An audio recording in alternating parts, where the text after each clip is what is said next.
Nickie Aiken. Thank you, Madam Deputy Speaker.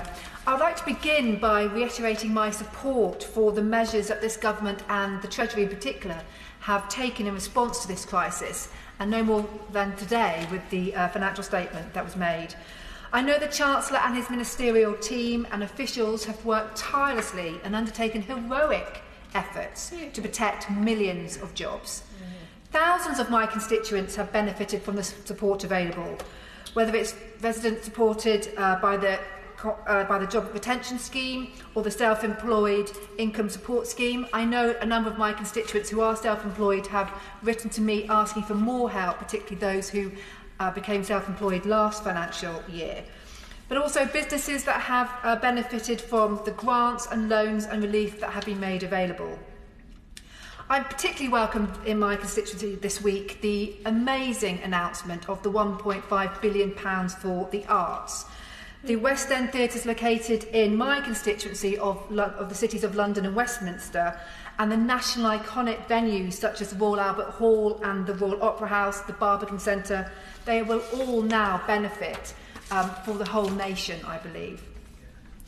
The support offered to the theatres is absolutely necessary, but I'm sure that ministers are aware that it's also the local economy that suffers with the theatres being closed. For every £1 spent in theatres, another £5 are spent on the local economy. And the fact that theatres remain closed is a continuing issue for the hospitality sector. Plus a combination of a lack of office workers, a lack of tourism and international visitors into central London is meaning that many businesses are sadly remaining closed.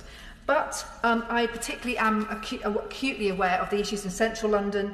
While UK hospitality suggests that nationally 45% of restaurants and 53% of bars have opened, in central London only 23% of restaurants and 35% of bars have done so, and only 10% of cafes.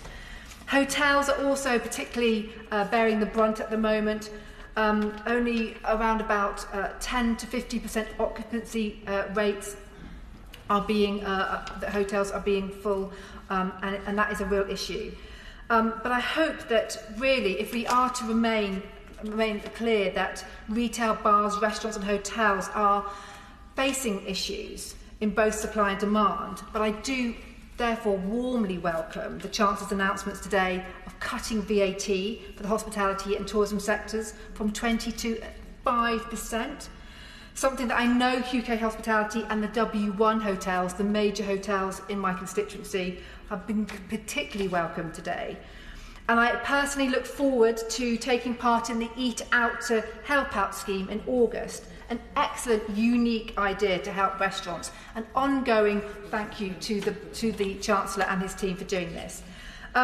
Finally, Madam Deputy Speaker, I would like to offer my constituency support for driving the economy back to its full strengths.